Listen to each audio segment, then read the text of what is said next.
नमस्कार। व्यक्ति विषय र विशेषमा तपाईलाई स्वागत छ। म गोविन्द खड्का। यो कार्यक्रम तपाईँ नेपाल एफएम नेटवर्क र रेडियो क्यान्डिडमा पनि अहिले प्रत्यक्ष सुनिरहनु भएको छ।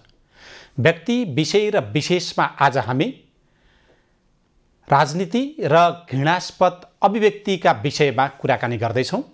संसद, राजनीति, नेता र राजनीतिक कार्यक्रममा दिइने अभिव्यक्ति र त्यसले पार्ने समाजको प्रतिबिम्बित अथवा समाजलाई पार्ने असरका विषयमा आज हामी कुराकानी गर्दैछौँ। आज हामीसँग हुनुहुन्छ नेकपा एमालेका सचेतक, युवा नेता, समाज र राजनीतिलाई अलि फरक दृष्टिकोणबाट अध्ययन गर्न रुचाउने व्यक्तित्व महेश बर्तौला हुनुहुन्छ। यहाँलाई स्वागत छ कार्यक्रम व्यक्ति विषय। धन्यवाद छ। नमस्कार छ। सन्चै हुनुहुन्छ? हजुर, राम्रो छ। आज तपाईँ एमालेको सचेतक, यो राजनीतिक घटनाक्रम थुप्रै अर्को ढङ्गले बढिरहेछ। हिजो संसदमा बजेट पास भयो, त्यो विषयमा कुरा गर्न पनि मन थियो, तर अलिकति संसदभित्रको र राजनीतिसँग जोडिएको यो समाजलाई डोर्याउने यस्ता विषय यो पटकको संसदमा अलि बढी प्रतिबिम्बित भएर आयो कि जस्तो लाग्छ। त्यो विषयमा आज कुराकानी गर्न खोजिएको छ। यो घृणास्पद अभिव्यक्तिलाई तपाईँ राजनीतिक कार्यकर्ताका हिसाबले, एकजना सांसदका हिसाबले, समाजको भित्रको एकजना व्यक्तिका हिसाबले कसरी बुझ्नुहुन्छ? वास्तवमा यो महत्त्वपूर्ण प्रश्न हो र आजको समकालीन राजनीतिको एउटा केन्द्रीय प्रश्न पनि हो। सिङ्गो हाम्रो समाज र देशले ख्यालपूर्वक हेर्न पर्ने विषय पनि हो। किनभने आज हेट स्पिच एउटा घृणाजन्य अभिव्यक्ति जसका कारणले विभिन्न प्रकारको हिंसाको प्रवर्धनहरू भइरहेको छ। विभिन्न प्रकारको मानिसको वास्तवमा एउटा आत्मसम्मानमाथिको चरम आक्रमण पनि भइरहेको अवस्था देखिन्छ। घृणात्मक अभिव्यक्तिका माध्यमबाट समाजमा द्वेष सृजना हुने, एक प्रकारले भन्ने हो भने एउटा विभिन्न प्रकारको विभेदहरू भइरहेका विभेदहरूको पनि त्यसलाई प्रवर्धन गर्न झन् उत्साही गर्ने त्यो अवस्था पनि निर्माण भइरहेको हामी देख्छौँ। जस्तै पछिल्लो चरणमा हामी एउटा डिजिटल वर्ल्डमा अहिले बाँचिरहेको त्यो थाहा हुन्छ हैन तपाईहरुलाई? होइन, त्यो छ नि। हामी प्रत्येक स्टेप बाई स्टेपमा हामीले हिंसाको महसुस पनि गरिरहेका छौँ। म एउटा सांसद, कतिपय हामी एउटा प्रक्रियाबाट, एउटा कानुन विधि प्रक्रिया, संविधान बमोजिम र संसदीय अभ्यासभित्र त्यो अभ्यासलाई फलो गर्ने क्रमबाट हामीले गरेका प्रस्तुतिहरू, हामीले माग गरेका संसदीय अभ्यासको स्ट्रेन्थेनका विषयहरूलाई पनि संसद बाहिर त्यसलाई गलत ढङ्गबाट, गलत अभिव्यक्तिका साथ, किनभने यो दलीय व्यवस्थामा दलको विकल्प दल हुन्छ, त्यसकारण संसदीय प्रक्रियालाई पनि दलका नेताहरूका विरुद्धमा कमजोर बनाउनका लागि अनेकौँ कोणबाट अभिव्यक्तिहरू आउने, त्यो सबै दलहरूमा त्यो देख्छु भइरहेको आक्रमण। तर यो ठिक हो जे भइरहेको छ। आज हामी डिजिटल वर्ल्डमा छौँ, तर यसमा कस्तो भइरहेको छ भने दुरुपयोग भइरहेको छ। मान्छेप्रति सम्मानका, कसैलाई सच्याउनु पर्छ, कसैका व्यवहार होला, उसका तौर तरिका होला, कार्यशैली होला, तिनका बारेमा रूपान्तरण गर्न योग्य छ भन्ने सुझाव दिनुपर्ने लागेको पनि हुनसक्छ होला, तर त्यो सुझाव चाहिँ सुझावका लागि छैन। त्यो असाध्यै आक्रोश पनि असाध्यै घृणात्मक, आपत्तिजनक र त्यो सामाजिक मूल्य मान्यताले कहीँ कतै पनि त्यसलाई स्वीकार गर्न सक्ने अवस्था नभएका विषयवस्तु आउँछ। यो दुःखद कुरा हो। यो जसरी भइरहेको छ यसका बारेमा सिङ्गो देशले साझा मतका साथ हामी वास्तवमा ख्यालपूर्वक यो विषयलाई बेलैमा सचेतनापूर्ण ढङ्गबाट व्यवस्थित गरेर जानुपर्ने अवस्था देखिन्छ। तर अघि तपाईँले भनेको जस्तो राजनीति नीतिको पनि मूल नीति हो भनेर तपाईँहरू भन्नुहुन्छ भाषणमा। राजनीतिले सिङ्गो समाजलाई डोर्याउँछ र डोर्याइरहेको पनि छ। तर त्यही राजनीति तपाईँले भनेको जस्तो जान्दा जान्दै पनि यो संसदभित्र होस् चाहे राजनीतिका अरू फोरमहरूमा होस्, यस्तो अभिव्यक्तिले समाजलाई असर गर्छ है भनेर थाहा पाउँदै पनि नेताहरूले किन दिन्छन् त्यस्तो अभिव्यक्ति? यो दुर्भाग्यपूर्ण कुरा हो। किनभने हाम्रा अभिव्यक्तिहरू जस्तै नेताहरूको डिबेटहरू भनेको कन्स्ट्रक्टिभ हुनुपर्छ। नेताहरू भनेको पटक पटक सांसद भएका होलान्, भोलि सांसद हुन खोजेका पनि होलान्, मन्त्री भइसकेका होलान्, मन्त्री हुन खोजेका होलान्, प्रधानमन्त्रीहरू भइसकेको पनि हुनुहोला। तर उहाँहरूको अभिव्यक्तिबाट, उहाँहरूको व्यवहारबाट, उहाँहरूको शैलीबाट, जीवनशैलीबाट सोसाइटीले फलो गर्ने हो। त्यसकारण त्यो योग्य उहाँहरूको अभिव्यक्तिहरू हुनुपर्छ। त्यसकारणले गर्दा उच्च जवाफदेहिता, उच्च नैतिकता भन्ने कुरा चाहिँ सबै तहबाट प्रस्तुति हुन जरुरी छ। तर कहिलेकाहीँ कस्तो छ भने अलि बढी कुण्ठा आक्रोशमा हाम्रा लिडरसिपहरूको आवेगमा अलिकति प्रतिशोधात्मक ढङ्गबाट प्रस्तुतिहरू भएको हो कि भन्ने पनि पाउँछौँ। त्यस कारणले गर्दा ती चिजहरूले गर्दा सोसाइटीमा किनभने मुहान मूल भनेको चाहिँ सफा हुँदा सबैतिर सफा हुन्छ, धारोबाट पनि सफा पानी प्राप्त गर्न सकिन्छ भनिन्छ। त्यसो हुँदाखेरि यहाँले भनेकै जस्तो राजनीति भनेको नीतिहरूको पनि मूल नीति हो, नीतिहरूको पनि कमान्ड गर्ने एउटा वास्तवमा त्यो राजनीति हो। भनेपछि राजनीतिक नेतृत्वले यो कुरामा अझ बढ्ता ख्यालपूर्वक आफ्ना प्रस्तुति अभिव्यक्तिहरू दिन जरुरी छ। जस्तो राजनीति जसरी नेताहरूको बोली शब्दमा प्रस्तुत हुन्छ, बोलीको शैली जसरी संसदभित्र बाहिर प्रस्तुत हुन्छ, त्यो राजनीतिको स्कुलिङै त्यसरी भयो कि अथवा बोल्दा बोल्दै नेताहरूले आवेग गुमाउने हो कि तपाईँलाई के लाग्छ? हामीले कस्तो छ राजनीतिक परिवर्तनको श्रृङ्खलामा यसो हेर्ने हो भने कस्तो भयो भने हामी छोटो छोटो समयमा हामी परिवर्तन गर्दै गयो। एउटा व्यवस्था हिजो राणाका विरुद्धमा एउटा मुभमेन्ट भयो, त्यसपछि पञ्चायत आयो, पञ्चायतका विरुद्ध मुभमेन्ट भयो, बहुदलपछि राजाले बहुदल हातमा लिने काम गरे, त्यसका विरुद्धमा आन्दोलन हुने भयो।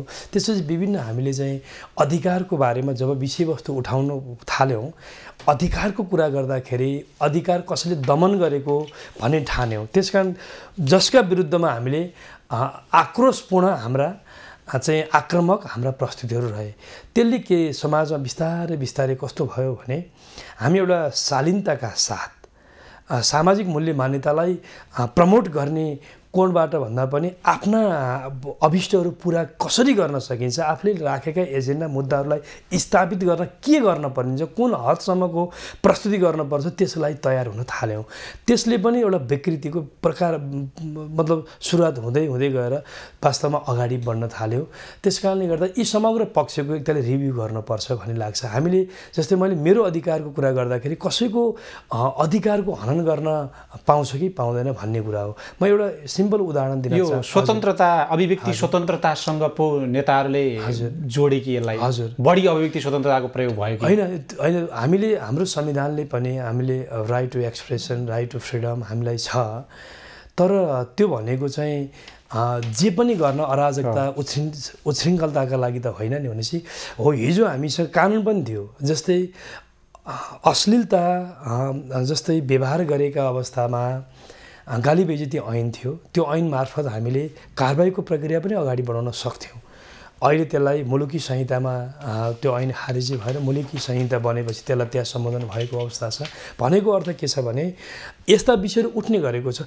पहिला पनि अब निकै अगाडि तर्फ जाने हो भने पनि विश्वमा पहिला हामी पोलिटिकलले आफ्ना उद्देश्यहरू पुरा गर्नका लागि विभिन्न खालका चाहिँ वास्तवमा द्वेषपूर्ण अभिव्यक्तिहरू र आफूलाई लाभ पुर्याउने गरी गलत सूचनाहरूलाई पनि होक्याउ जस्तो पारेर प्रस्तुति गर्ने अवस्था थियो। त्यसलाई प्रोपोगन्डा, पोलिटिकल प्रोपोगन्डाका रूपमा पहिला बुझिन्थ्यो। तर आज त्यो हामी हेर्दै गयौँ भने ती पोलिटिकल प्रोपोगन्डाका रूपमा त्यस्ता विषय भन्दा पनि आज पोलिटिकल एउटा समाजलाई बिर्सेर राजनीतिलाई मात्रै सोचेर रूपमा त्यस्तो त्यो देखिन्छ। त्यसकारण हामीले अभिव्यक्ति स्वतन्त्रतालाई चाहिँ जुन हदसम्म हाम्रो संविधान प्रतिनिधि कानुनहरूले स्वीकार गरेको छ त्योभन्दा बाहिर जान भएन। त्यो कुरा चाहिँ कसले स्वीकार गर्नुपर्छ भन्दा हामी ल मेकरहरूले नै अलिक बढ्ता ख्याल गर्नुपर्छ। राजनीतिक लिडरसिपले पनि अझ बढ्ता ध्यान दिनुपर्छ। तर तपाईँहरूले राजनीतिक नेतृत्व तपाईँहरूको जुन छ, तपाईँ नेकपा एमालेको सचेतक हुनुहुन्छ, तपाईँको अध्यक्षले तपाईँको नेताले संसदमा त्यस्तो अभिव्यक्ति दियो भने तपाईँ नै तल बसेर ताली बजाउनुहुन्छ नि त। अब यो पनि एउटा समस्या हो। तर के हो भने कतिपय कुराहरू तपाईँले भनेको जस्तो पनि होला। अब हामीलाई हाम्रो नेतृत्वले गलत गर्नुहुन्न, राम्रो बोल्नुहुन्छ, राम्रो गरिरहनु भएको छ भने विश्वास लाग्छ, विश्वास हुन्छ। त्यो विश्वासका साथ हामी एउटा मुभमेन्टमा, एउटा चेन अफ कमान्डमा पनि रहेर अवस्था बसेको हुन्छौँ। हो यस्ता कुरालाई पनि कहिलेकाहीँ त्यस्तो अभिव्यक्ति तपाईँहरूले चाहे भित्र बाहिर त्यो अभिव्यक्तिको तपाईँहरूले नै प्रतिवाद गर्नुभयो भने पो सचिएर जान्छ। होइन, मैले यो कतिपय कुराहरूमा, यस्ता कुराहरूमा हामीले भनौँ न अब छलफलको क्रममा कतिपय सुझावहरू हाम्रा रहन्छन्। त्यस कारणले गर्दाखेरि सामान्यतया सबै औषधमा कुरा गर्दाखेरि औषधमा कतिपय हामी यसो हेर्छौँ, अलिअलि नेताहरूले यसो नभन्दै हुन्थ्यो भन्ने पनि लाग्छ। कहिलेकाहीँ त्यही कोणबाट हामी पनि बिग्रिरहेका हुन्छौँ। जस्तै अब सामान्य हेरौँ न, एउटा मान्छेले एउटा सामाजिक जस्तै तपाईँलाई सोसाइटीले रेस्पेक्ट गर्छ भने त्यो तपाईँले प्राप्त गरेको आत्मसम्मान भनेको यो सोसाइटीकोले दिएको एउटा चाहिँ उपज हो, एउटा तपाईँ उपाधि हो। निकै लामो मिहिनेत गोविन्द खड्का बन्नका लागि तपाईँको आज जे सामाजिक छवि छ त्यो छवि प्राप्त हुनका लागि तपाईँ निकै लामो समय खर्चिनु भएको छ। सोसाइटीले दिएको उपाधि हो। कसैले तपाईँलाई कुनै प्रकारले तपाईँ विरुद्धमा आफ्नो अभिष्ट पुरा गर्न वा साध्न, द्वेष साध्नका लागि कुनै एउटा अभिव्यक्तिले तपाईँको सारा त्यो प्रतिष्ठा जिरो हुन्छ। त्यस कारणले गर्दा मेरो त भनाइ के छ भने म अलिकति यसमा हामी अलिअलि अब अध्ययन पनि गर्छौँ, छलफल पनि अगाडि बढाउनुपर्छ भन्ने लाग्छ। जस्तै तपाईँले जीवनभर जसरी तपाईँले सम्पत्ति मिहिनेत गरेर कमाएको हुन्छ त्यो लस हुँदा तपाईँले जसरी काट्ने उपचारको तपाईँलाई विधि छ, तपाईँको मान सम्मान पनि त्यही हो। त्यो झन् ठुलो विषय हो। एकै एउटा स्पिचले सारा समाप्त हुने अवस्था बन्छ। त्यति बेला पनि एउटा कठोर हामीसँग एउटा ऐन, पर्याप्त हामीसँग ऐन कानुन छैन। म त्यसमा संसदमा यो विषय छलफलका लागि तपाईँहरूले के गर्दै हुनुहुन्छ भन्नेमा आउँछु।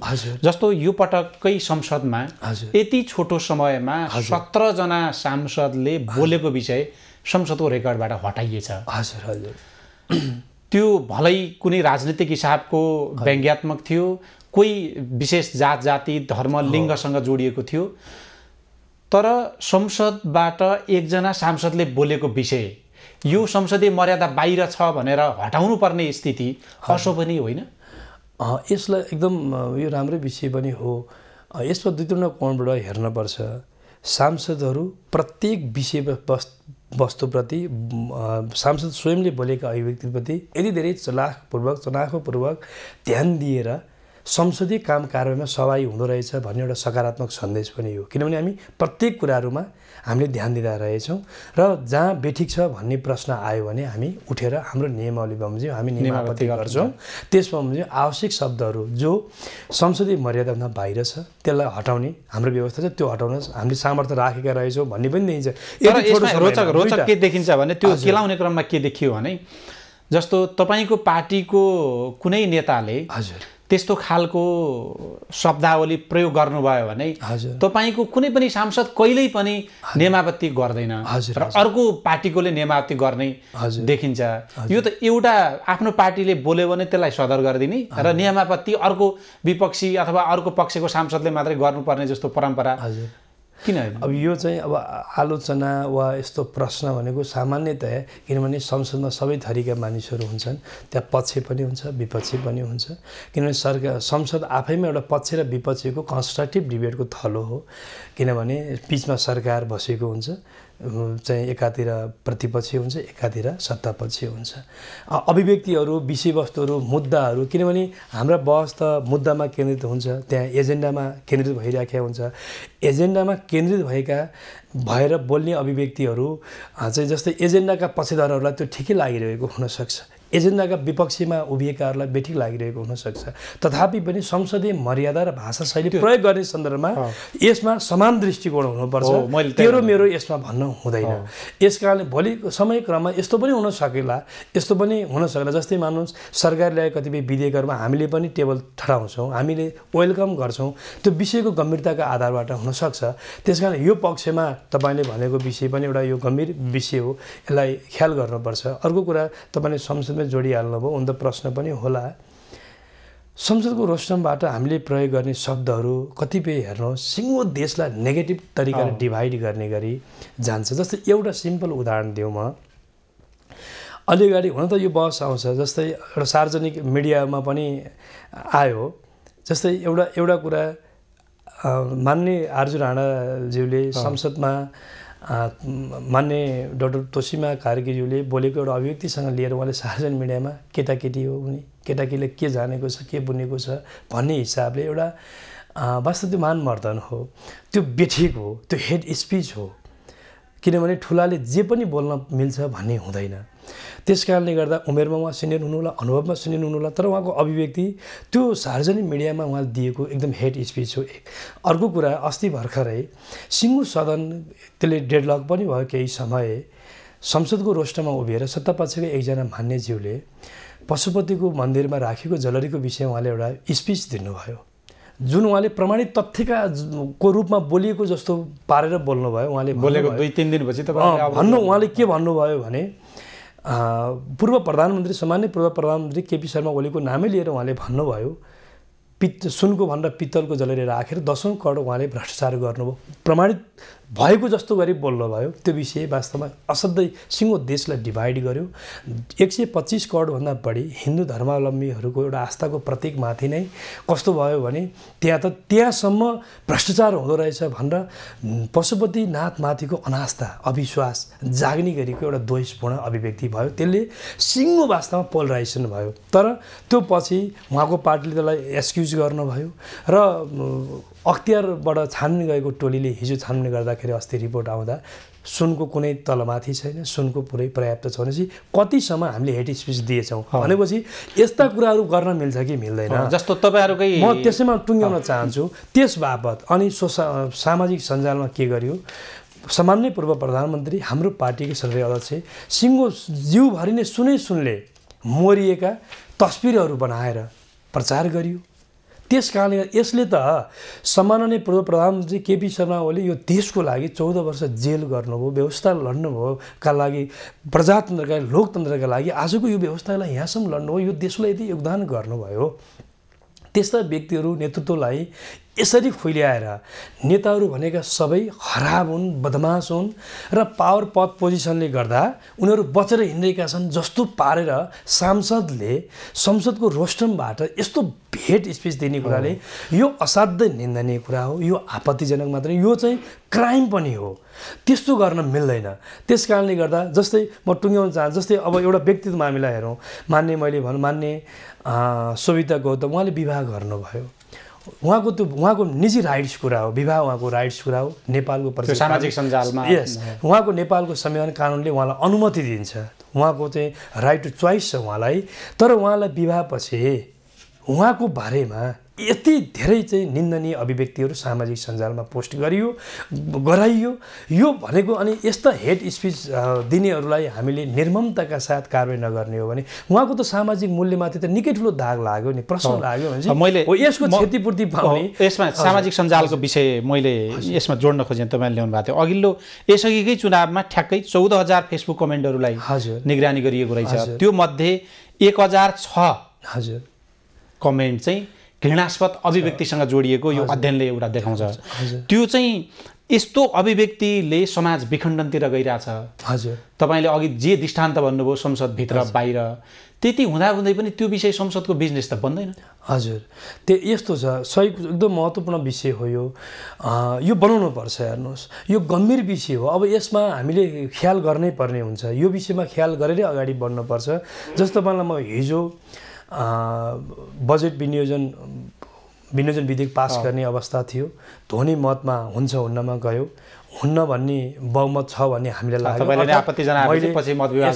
यसमा संसदीय अभ्यासको रूपमा हामीले हाम्रो नियमावलीको नियम 29 बमोजिम सामान्य सभामुखले गरेको निर्णय घोषणाप्रति असहमति र यसलाई मत विभाजन गर्न उपयुक्त छ भन्ने ठान्यो। यो संसदीय प्रक्रिया हो। संसदीय प्रक्रियालाई यसलाई चाहिँ निरन्तरता दिएर यसको स्ट्रेन्थेन पनि गर्ने हो। त्यो प्रक्रियामा हामीले उभियौँ। त्यसपछि सामाजिक न्युज सार्वजनिक भयो, नेकपा एमाले मत विभाजन माग्यो।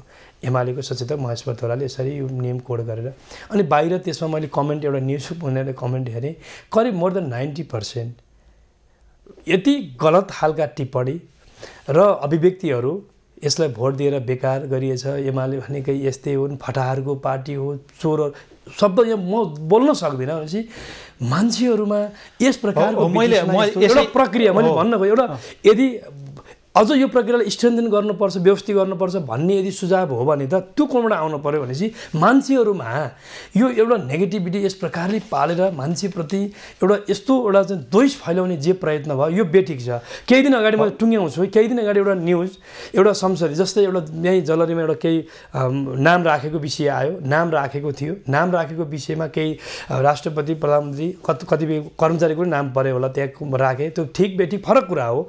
तर सामान्यतया हाम्रो कल्चर नेपालमा के छ भने छोरीलाई एउटा उपहार दिँदा तपाईँले करुवा दिनु भने करुवामा बाको नाम लेख्ने चलन छ। त्यो विषयमा छुट्टै बहस गर्नु जरुरी छ, गरौँला हैन। तर तपाईँले अहिले जे भन्नुभयो त्यो ठाउँमा समाजलाई पुर्याउने त राजनीति हो नि, तपाईँहरू हो नि। यसमा जिम्मेवारी चाहिँ लिनुपर्छ। म एकदम राम्रो कुरा भन्नु, यो जिम्मेवारी लिनु चाहिँ हामीले पर्छ, सच्याउने दायित्व पनि हाम्रै हो। त्यस कारण सच्याउनका लागि अब ढिलो गर्नु हुँदैन, यसलाई व्यवस्थित गर्नुपर्छ। जस्तो तपाईँहरूको पार्टीभित्र संसदमा के बोल्ने के नबोल्ने, कस्तो शब्दावली प्रयोग गर्ने भनेर सांसदलाई नेतृत्वले सिकाउँछ कि सिकाउँदैन? संसदभित्र त्यस्तो अभ्यास छ कि छैन? तपाईँहरूले संसद बैठक बस्नु अगाडि जस्तो हिजो कुनै शब्दावली संसदको रेकर्डबाट हटाइयो भने त्यसैलाई आधार मानेर के विषय बोल्न नहुने रहेछ भनेर कहिले छलफल गर्नुभएको छ? हामीले यस्तो छ, यो छलफलको क्रममा कतिपय विषयमा एजेन्डामा हामीले यस्तो बहस र ओरिएन्टेसनहरू पनि गर्छौँ।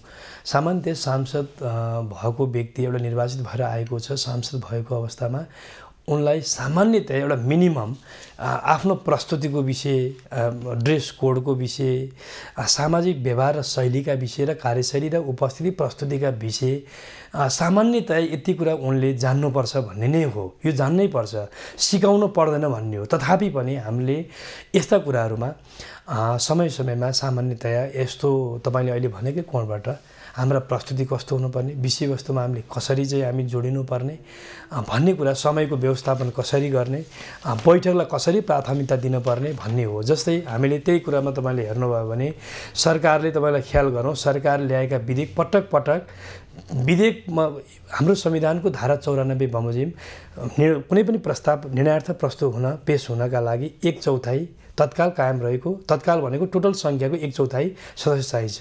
जस्तो हिजो पनि 1/4 पुगेन भनेपछि हामी चाहिँ के गर्छौँ, प्रत्यक्ष हामी अपोजिसनमा छौँ तर हाम्रा सांसदहरू अलमोस्ट सबै उपस्थित हुने कुरालाई हामीले चाहिँ प्रायोरिटीमा राखेर निर्देशन पनि गर्छौँ, आग्रह गर्छौँ।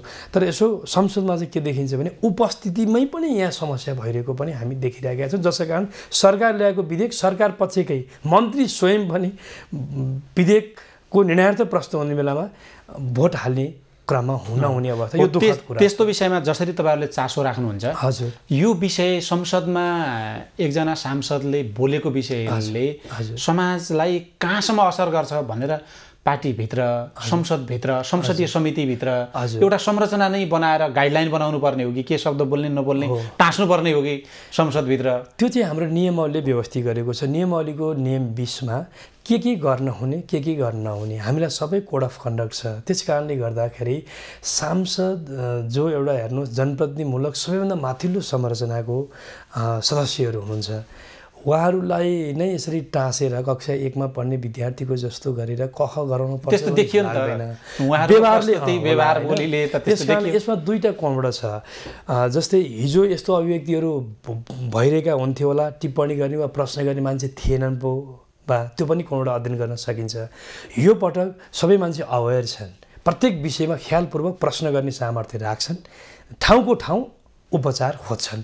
त्यसकारण 6-7 महिनाको बिचमा 17 जना मान्यहरूले बोलेका अभिव्यक्तिहरू त्यसकारण पनि हटाइयो होला भन्ने। यस, त्यसरी पनि हुनसक्छ। त्यसकारणले गर्दा यसलाई अहिले सचेतनापूर्वक ढङ्गबाट सांसदहरूले काम गरिरहेको छ है भन्ने कोणबाट पनि त हेर्न सकिन्छ। ओके, त्यसमा मैले यो तपाईँकै अध्यक्षले बोलेको केही कुरा यहाँ लेखेका थिएँ। त्योभन्दा अगाडि एकजना सांसदले अघिल्लो संसदमा के भन्नुभएको छ भने लामो छलफल पछाडि त्यो हटाइयो, माफी माग्यो।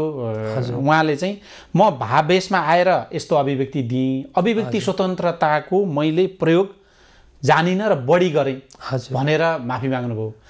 एकजना सांसदले अभिव्यक्ति स्वतन्त्रता र आफ्नो भाववेश गुमाउँछ भने नागरिकले त्यो सांसदबाट, तपाईँहरूबाट के सिक्ने? अब कहिलेकाहीँ मान्छेमा एउटा यो ह्युमन नेचर हो, त्रुटिहरू हुनसक्छ, गल्तीहरू हुनसक्छ। त्यही भएर गल्ती भन्ने शब्दको विकास भएको हो। रियलाइज कसरी गर्छन् त्यो नजानेरै गल्ती भयो त सांसदहरू होइन। गल्ती त कहिलेकाहीँ गल्ती सामान्यतया कहिलेकाहीँ इन्टेन्सनल्ली गरेको छ भने त्यो चाहिँ वास्तवमा त्यो अपराध जस्तो हुन्छ। कहिलेकाहीँ त्यो इन्टेन्सनल्ली होइन भने कहिलेकाहीँ क्षमा योग्य पनि हुनसक्छ। त्यो रियलाइज उनले कसरी गरिरहनु भएको छ भन्ने हुन्छ। त्यस कारणले मैले गल्ती गर्दा गर्दै पनि गरेको छैन भन्ने यदि उहाँमा त्यस प्रकारको जोड बल सहितको चाहिँ प्रस्तुति हो भने त्यो फरक विषय हो। तर गल्ती मान्छेबाट हुनसक्छ र रियलाइज गर्ने कुरालाई फेरि सकारात्मक रूपमा लिनुपर्छ भन्ने। अब हामी समयको अन्तिमतिर आइसक्यो। यो विषयमा धेरै लामो छलफल गर्नुपर्ने देखिन्छ। मैले यहाँ जति तपाईँलाई विषयहरू उठाउँछु भनेको केही टिपोटहरू गएर ल्याएको थिएँ, त्यसको मैले 20% पनि यसलाई सम्बोधन गर्न सकिनँ। अब जुन खालको घृणास्पद अभिव्यक्तिले समाज एकातिर विखण्डन हुँदैछ, हजुर अघि मैले तपाईँलाई सामाजिक सञ्जालको कुरा गरेको थिएँ, त्यस्तै प्रेस काउन्सिलले त्यही चुनावमा गरेको घृणास्पद अभिव्यक्तिसँग जोडिएको विषय हजुर करिब 400 विषयमध्ये 300 भन्दा बढी अभिव्यक्तिहरू एकले बोलेको कुरा अर्कालाई असर गर्ने राजनीतिक नेतृत्वले बोलेको, मिडियाले छापेको अध्ययनले देखाउँछ। राजनीति नेतृत्व कहाँ जाँदैछ र समाजलाई कता लाँदैछ भन्ने त्यसले पनि प्रश्न पार्छ। अब संसदले के गर्नुपर्छ? यस्तो विषयलाई समाजलाई पनि हेरेर, संसदभित्रको विषयलाई पनि हेरेर एकजना सांसद तपाईँले संसदभित्र के गर्न सक्नुहुन्छ, संसदले के गर्छ? एकदम यो चाहिँ कस्तो छ भने मैले अहिले पनि जोड्न खोजेको थिएँ। यो हेट स्पिचका कारणले गर्दा मान्छेको जीवनभरमा एउटा कमाएको एउटा मान सम्मान प्रतिष्ठा यी सारा कुरा समाप्त हुने दिशातर्फ जसरी जान खोजेको छ, यो चिजको एउटा क्षतिको वास्तवमा क्षतिपूर्ति सहितको कानुनी एउटा उपचारको व्यवस्था हुनुपर्छ। विश्वमा यस्तो छ, जस्तै डोनाल्ड ट्रम्प, समय अभाव छ, डोनाल्ड ट्रम्प राष्ट्रपतिको चुनावको बेलामा असाध्यै उनले हेट स्पिच धेरै क्रमशः अपाङ्गता भएका मान्छेको बारेमा, महिलाका बारेमा, पत्रकारका बारेमा धेरै यति घृणा जन्ने, यतिसम्म कि आफ्नो प्रतिस्पर्धी राष्ट्रपतिको उम्मेदवारलाई बाथरुममा गएको विषयमा पनि उहाँले सार्वजनिक चाहिँ मिडियामा सार्वजनिक एउटा फोरममा उहाँले के भन्नुभयो भने उहाँ यति लामो समय बाथरुममा किन बस्नुहुन्छ भनेर त्यस प्रकारको हेट एउटा चाहिँ स्पिच दिने काम नेपालका राजनीतिक नेतृत्वहरू अब अलिअलि कारबाहीको प्रक्रिया पनि जस्तै युरोपियन युनियनका केही समय अगाडि 4 जना सांसदहरूलाई त्यहाँ उहाँहरूले यसमा यो हेट स्पिचको काममा कारण कारबाही पनि गर्नुभएको थियो। जस्तै फेसबुकलाई क्षतिपूर्ति माग्यो। हो, जापानमा पहिलोपटक 4 वर्ष अगाडि एउटा नगरपालिकाले यो हेट स्पिचलाई कानुनी रूपमा पहिलोपटक हो त्यो जापानमा त्यो कारबाही गर्ने भयो। त्यहाँ अहिले फौजदारी रूपमा त्यसलाई अगाडि बढेको छ। भारतमा पनि हजुरले थाहा छ, हैदराबादमा एकजना सांसद, भाजपाकै सांसद, उहाँले चाहिँ पैगम्बर मोहम्मदको बारेमा एउटा टिप्पणी गरेको उहाँलाई चाहिँ कारबाही गरियो, प्रहरीले एरेस्ट गरियो। हामीले नेपालमा पनि यो विषयमा छैन। त्यस कारणले गर्दा यो हेट स्पिचका बारेमा जिम्मेवार बोधका साथ संसदले ख्याल गर्नुपर्छ। यो अन्य कानुनले जसरी सबैलाई कानुन लाग्छ, यो हेट स्पिचमा पनि त्यही प्रकारको बलियो कानुन क्षतिपूर्ति यो जरुरी छ। होइन, यो जरुरी छ। अहिले मुलुकी संहिताले यसलाई केही कभर गरेको छ, तर अपर्याप्त छ। यसलाई नियन्त्रण गर्न सकिने सामर्थ्य अहिले यो कानुनले भनेको छैन। त्यो सामर्थ्य राख्ने कानुन निर्माण गर्नुपर्छ। हस्, समय र संवादका लागि यहाँलाई धन्यवाद। हस्, धेरै धन्यवाद। नमस्कार। आज हामीले संसदभित्र बाहिर राजनीतिमा आउने घृणास्पद अभिव्यक्ति र त्यसले समाजलाई पार्ने असरका विषयमा कुराकानी गऱ्यौँ। भोलि हामी नयाँ विषय र व्यक्तिसहित फेरि आउनेछौँ। तबसम्मका लागि हेर्दै रहनुहोला खबर भित्रको खबर। नमस्कार।